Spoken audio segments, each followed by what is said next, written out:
Hello friends, today's topic is Vygotsky's socio-cultural development theory, right? ये theory cognitive development theory के ऊपर भी आधारित है। कॉग्निटिव डेवलपमेंट थ्योरी में पियाजे ने दी, जिसके अंदर हमने थिंकिंग, रीजनिंग, डिसीजन मेकिंग सीखा। कंस्ट्रक्टिविज्म क्या होता है? रचनावाद। तो कंस्ट्रक्टिविज्म से आया सोशल कंस्ट्रक्टिविस्ट थे वाइगोस्की। इसमें क्या होता है? बच्चा एक्टिव होता है, राइट? कुछ नोट है। As per contemporary theorists childhood is a social construct. Lev Vygotsky ने दिया है।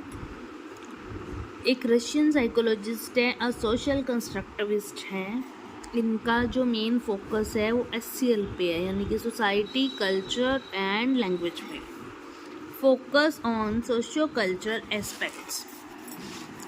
इनके according Vygotsky theory stress on the fundamental role of social interactions in the development of cognition. संज्ञान के विकास के डेवलपमेंट में जो फंडामेंटल रोल है सोशल इंटरेक्शन का, उस पे ये थ्योरी बेस है। He believed strongly that community plays a central role in the process of making meaning. ठीक है। Next, social learning tends to proceeds development.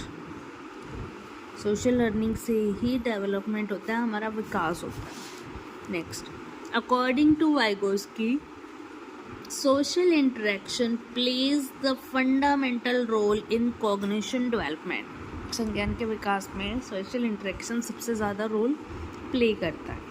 कैसे करता है? इसका निमोनिक है SCL। S मीन्स सोसाइटी, समाज। C मीन्स कल्चर, संस्कृति। L मीन्स लैंग्वेज, भाषा। Note, according to Vygotsky community plays the central role in meaning making. ठीक है। लर्निंग एंड डेवलपमेंट, इनके अकॉर्डिंग पहले लर्निंग होती है, फिर डेवलपमेंट होता है, right? Vygotsky social learning precedes development. Learning के बाद डेवलपमेंट होता है, ठीक है, इनके अकॉर्डिंग। पियाजे के according development leads to learning. Development के बाद लर्निंग होती है, बट लेव वाइगोस्की कहते हैं पहले लर्निंग होगी देन डेवलपमेंट होगा। 3 इंपॉर्टेंट एस्पेक्ट्स हैं SCL social interaction, culture and language, right? Now some other important terms, कुछ और इम्पॉर्टेंट टर्म्स हैं जो कि हैं zone of proximal development, ZPD, scaffolding, more knowledgeable other, यानी कि MQ। ZPD है zone of proximal development, scaffolding है टेम्परेरी हेल्प, MQ है more knowledgeable other. So ZPD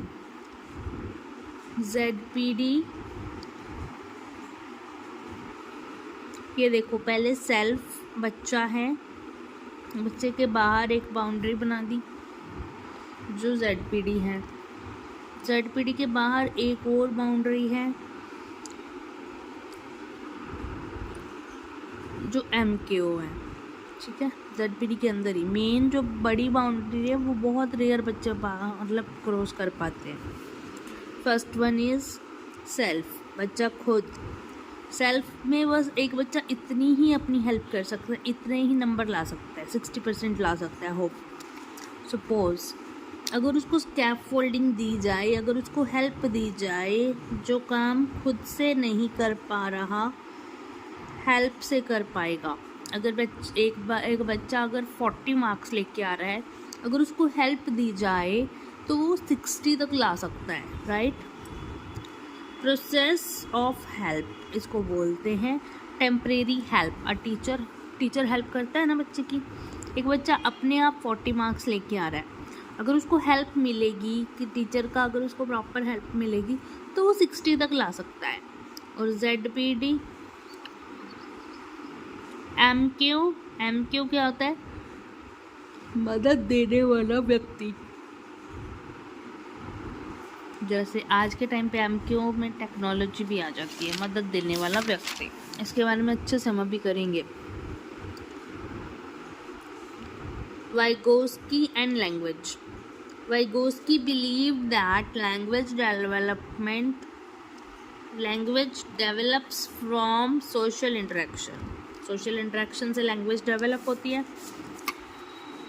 Vygotsky viewed language as man's greatest tool, a means for communicating with the outside world, right? Language एक सबसे बड़ा tool है जिससे हम outside world से communicate कर सकते हैं। Next, thought and language are initially separate systems from the beginning of the life, merging at around 3 years of age। शुरू में थॉट और लैंग्वेज अलग अलग होते हैं, लेकिन वो 3 साल की एज में आके मर्ज हो जाते हैं।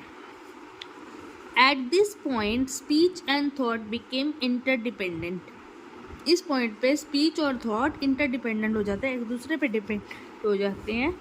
लैंग्वेज, भाषा, इनिशियली लैंग्वेज इंडिपेंडेंट होती है, 3+ years में जाके मर्ज हो जाती है। मर्ज होने के बाद में ये इंटरडिपेंडेंट हो जाएगा थॉट के साथ। लैंग्वेज होगी तभी हम थॉट कर पाएंगे। ठीक है, होप आपको समझ में आया। 3 types of language speech.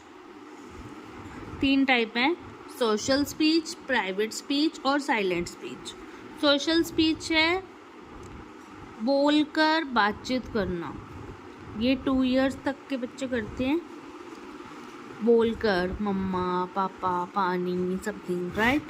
Next, private speech है अपने आप से बात करना, बोलकर अपने आप से बात करना है। इसका है हेल्पफुल ये हेल्पफुल होती है, सेल्फ रेगुलेशन होता है, सेल्फ गाइडेंस होती है, डायरेक्शन मिलती है। ये 3 से 6 साल के बच्चे करते हैं। जैसे मैंने होमवर्क कर लिया, मैंने ये कर लिया, मैंने खेलने जाना है, बच्चे अपने आप से बात कर रहे होते हैं ना, दैट मीन्स वो प्राइवेट स्पीच होती है। साइलेंट स्पीच को ही हम इनर स्पीच बोलते हैं। मन में बात करना, इंटरनलाइज करना, ये 6+ year के बच्चे होते हैं। हम भी होते हैं, हम अपने मन में ही बात करते हैं ना। इसका निमोनिक है SPS, right. Social, private, silent, SPS। Next, 3 forms of language होती है, अभी जो ऊपर मैंने बताई आपको। सोशल स्पीच, दूसरों से बात करना, ठीक है, which is external communication use to talk to others, जो हम दूसरों से बात करते हैं from the age of 2, right.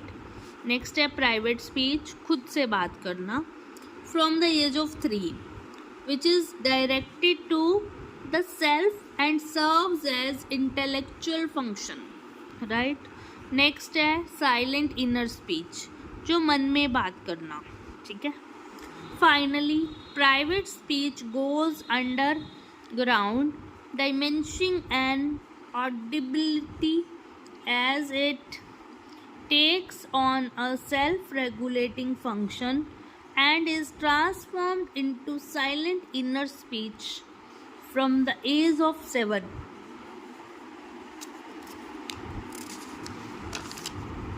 अब बच्चा अपने मन में बात करना शुरू कर देता है। Now, zone of proximal development के बारे में देखते हैं हम। खुद से स्टफ लर्नर कैन डू, ए उतना ही लर्न कर रहा है, कहता है कि मैं स्टफ लर्नर हूँ, खुद से लर्न करता है। ZPD stuff learner can do with support, ZPD उसको हमने सपोर्ट दे दी कि इतना, अगर आप 40 marks तक का लर्न कर पाते हो तो आपको सपोर्ट मिल गई कि आप 60 marks तक का कर सकते हो।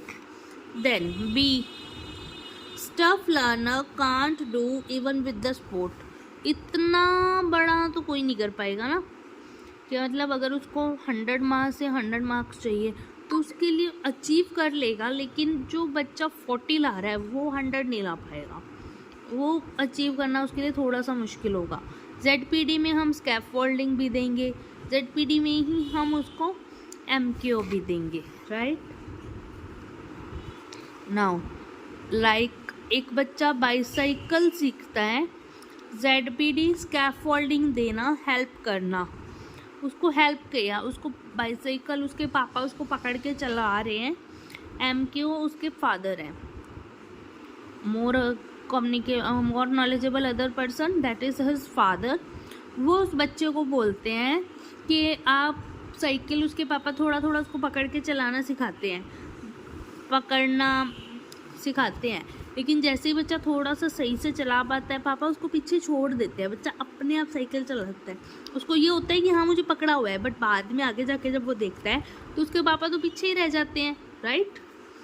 जैसे बैट, अगर एक बच्चा क्रिकेट खेलता है तो उसको बैट पकड़ना तो हम ही सिखाएं, उसके फादर सिखाते हैं, मतलब वो MKO है, स्कैफोल्डिंग दे रहे हैं, उसकी हेल्प कर रहे हैं। Next, some more terms to be discuss, कुछ और टर्म्स है जो हमें डिस्कस करनी है। Collaborative projects, cooperative learning, reciprocal teaching, peer tutoring, assistive learning, इनके बारे में हम अभी पढ़ेंगे।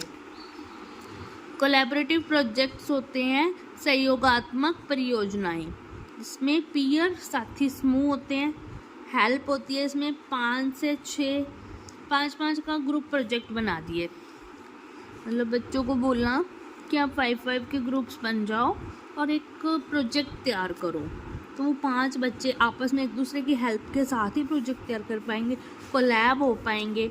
रेसिप्रोकल टीचिंग, परस्पर शिक्षण, टीचर स्टूडेंट दोनों एक दूसरे को प्रभावित करते हैं, राइट। आज के टाइम में चाइल्ड सेंटर्ड एजुकेशन होती है जिसके अंदर टीचर एक फैसिलिटेटर का काम करता है, बच्चा भी टीचर के साथ, बच्चे को भी नॉलेज होती है, बच्चा अपनी नॉलेज को और एनहेंस करता है with the help of teacher, right. Next, peer tutoring, सहपाठी शिक्षण, क्लासमेट्स हैं सेम एज के, अगर दोनों क्लासमेट्स को हम बोलें कि आप सेम एज के हो, आप दोनों, एक ए बच्चा है उसकी इंग्लिश अच्छी है एंड बी बच्चा है उसकी मैथ्स अच्छी है, अगर बी वाला ए को मैथ्स करवा देता है तो ए का इंग्लिश के साथ साथ मैथ भी अच्छा हो जाएगा, और ए वाला अगर बी को इंग्लिश करवा देता है तो दोनों का ही इंग्लिश एंड मैथ दोनों ही अच्छे हो जाएंगे, that is peer tutoring, right. Next, assistive learning को क्या बोलेंगे, गाइडेड इंस्ट्रक्शन, सहायक शिक्षण। You work as an intern, आप अपने इंटर्न के तौर पे वर्क करते हो, ठीक है। नेक्स्ट, एजुकेशनल इम्प्लीकेशंस क्या क्या हैं। Vygotsky's theory also feed into the current interest in collaborative learning, suggesting that